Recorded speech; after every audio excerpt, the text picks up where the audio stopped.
Oke, assalamualaikum warahmatullahi wabarakatuh. Pada video kali ini kita akan mengupdate perkembangan dari padi hidroganik. Ini sudah 66 atau 8 minggu ya, 66 hari semenjak peletakan biji. Jadi ini sudah mulai muncul bunga, dan ini adalah momen yang perlu diabadikan karena sangat menarik. Oke, langsung saja kita menuju ke lokasinya. Nah, ini dia padinya sudah banyak sekali yang keluar.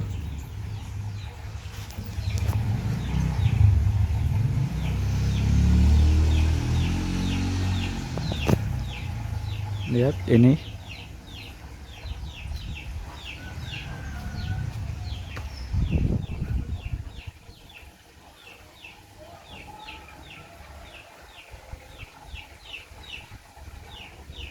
Ya, belum semuanya keluar ya, karena ini masih dalam proses ya. Ini di dalamnya ini ada padinya, di dalam batangnya ini sudah terdapat padi. Ini kalau di sini itu sudah mulai matang atau hamil ya. Jadi batangnya itu sudah membesar, dan di dalamnya batang itu ada padinya, tapi belum muncul. Nah, seperti ini ciri-cirinya, itu dia tebel. Nah, ini dia sudah mulai keluar tuh seperti ini mau melahirkan. Ini dia besar. Nah, ini juga.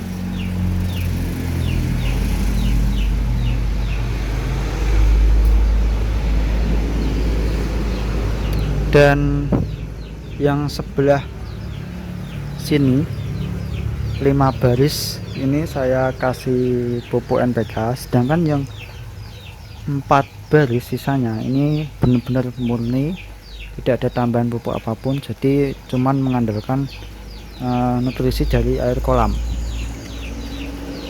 Nah,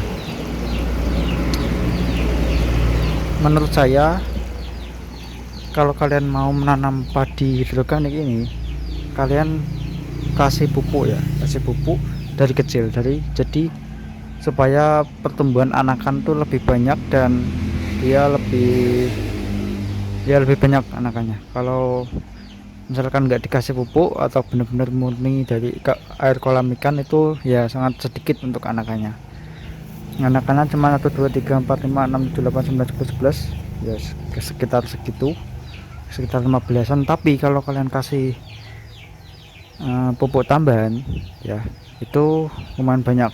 Nah, ini sekitar ya 30-an adalah itu ya, tapi usahakan ya tetap pakai pupuk organik cair ya, POC, pakai organik lah kalau benar-benar mau organik ya. Tapi karena saya tidak membuat, atau ya karena nggak membuat POC, jadi saya menggunakan NPK 16. Itu juga bagus, tapi itu masih tergolong kimia ya, jadi tidak organik. Tapi cuman yang sebelah sana, tapi yang sebelah sini ini semurni dari kolam ikan, dan pupuknya saya kasih di atasnya ini cuman 3 butir, nggak banyak. Itu sudah sangat berpengaruh. Untuk warna daun memang seperti ini, agak kuning-kuning, itu karena kekurangan unsur hara ya, kekurangan nitrogen mungkin. Dan ya memang begitulah, kalau organik itu ya memang seperti itu. Tapi yang terpenting itu dia sudah mulai keluar. Nah, ini sudah mulai keluar nih. Nah, kelebihan dari benih padi Enpari 32 ini yaitu dia itu daunnya itu ke atas ya, nggak akan melengkung.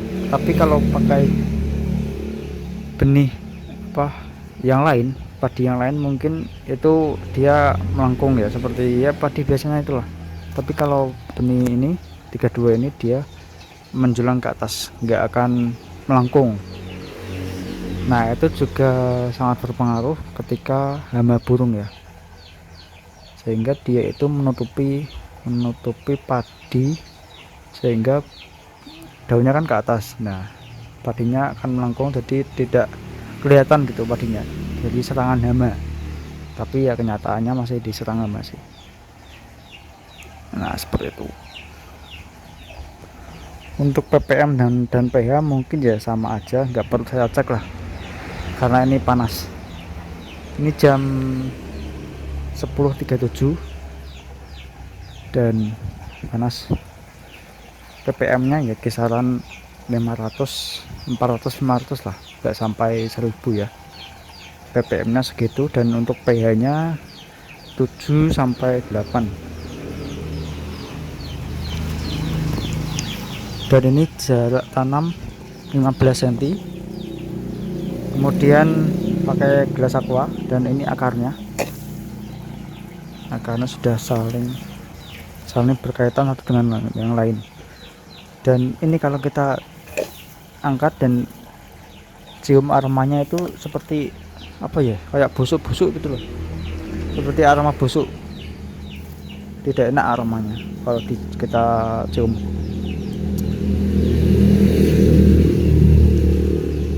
Dan apa itu namanya, daun-daun kering ini sangat banyak sekali.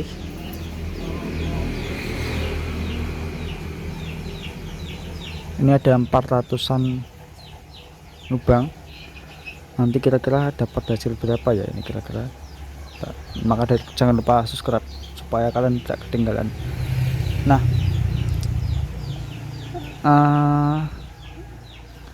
saya juga penanamannya ini sama dengan yang di sawah.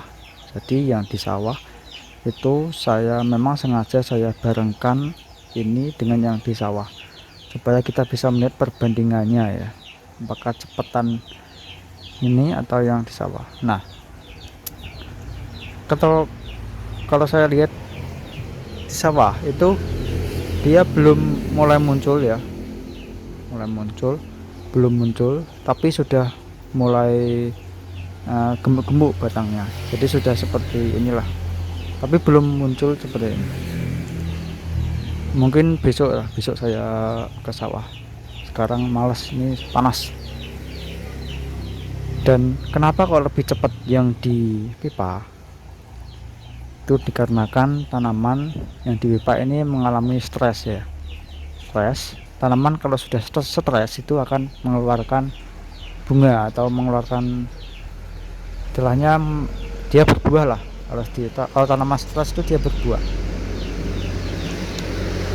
Nah, kenapa kok bisa begitu? Karena gini ya, tanaman kalau sudah misalkan terancam atau sudah tua, itu dia akan gimana istilahnya ya, dia akan menumbuhkan generasi yang akan datang, sehingga sebelum dianya mati itu dia sudah akan mulai melanjutkan generasinya. Jadi ya dengan cara berbuah lah, seperti ini. Jadi kemungkinannya itu seperti itu ya, kalau di pipa ini lebih cepat, dan dia juga tidak terkena panas secara full. Jadi kalau di area bagian paling timur ini kena sinar matahari cuman jam 2 siang, setelah itu tidak terkena matahari.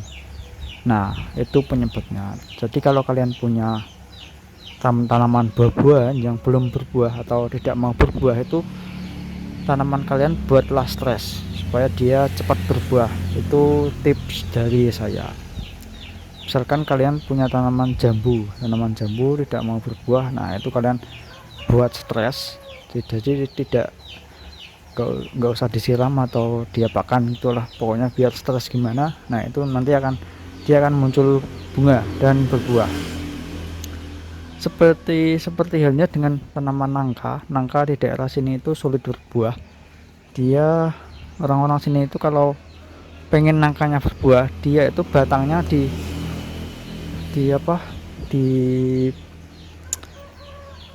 dibelah-belah gitulah, pokoknya dibacoki pakai pisau. Jadi dia itu supaya stres dan hasilnya akan berbuah. Memang itu kuncinya di situ kalau tanaman buah-buahan.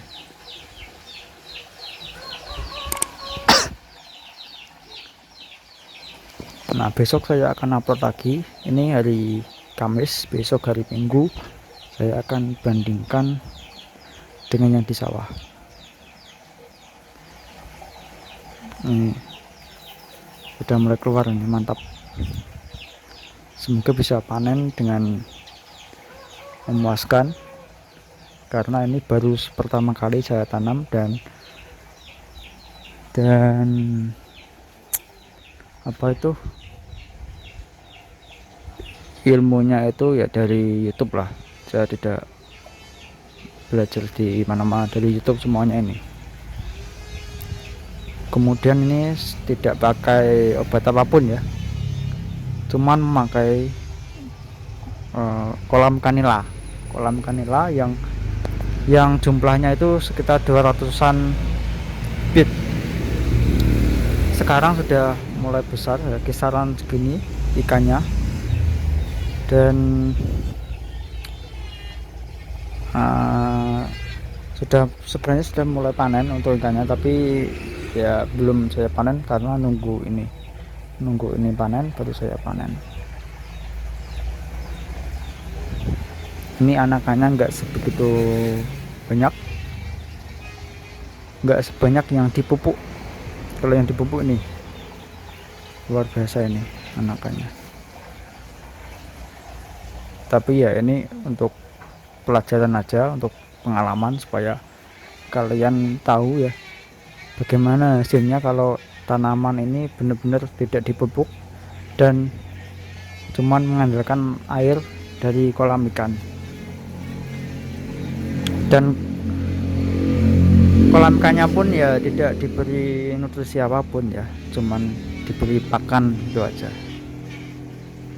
Dan kalau memang pengennya itu gratis ya, benar-benar kita itu enggak mengeluarkan biaya apapun, kita pakai pakan yang alami seperti tanaman paku-pakuan. Itu ikan nila sangat doyan sekali, seperti azolla, kemudian lemna, kemudian mata lele. Itu ikan nila sangat suka sekali dengan tanaman tersebut. Tapi kalau saya ya beli aja lah, karena di sini agak susah menemukan tanaman itu. Tapi tetap kalau kalian menggunakan sistem NFT seperti ini, kalian tetap harus mengeluarkan biaya untuk listrik, karena sistem ini harus membutuhkan pompa ya. Tapi beda lagi kalau kalian menggunakan sistem pakai tabung, itu kalian tidak perlu listrik. Pakai tabung itu ya sangat bagus lah. Nah ini kalau kita lihat dari kamera itu sangat hijau sekali, tapi sebenarnya kalau kalian lihat secara langsung itu agak kuning gitu, gak sehijau yang kalian lihat di kamera. Nah bagian sini saya pupuk semuanya satu anak.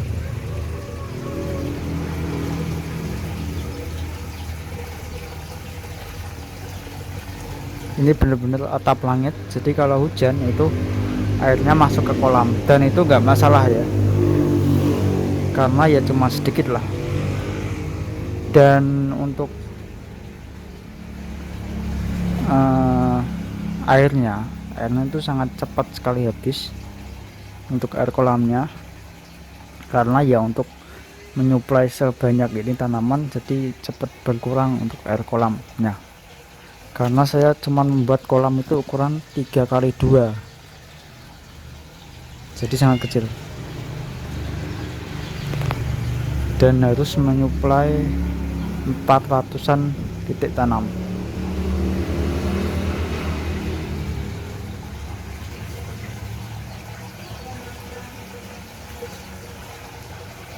Ini dari benih satu genggam nanti akan menghasilkan berapa kilo ya kira-kira, nanti pokoknya lihat aja sampai akhir, sampai panen.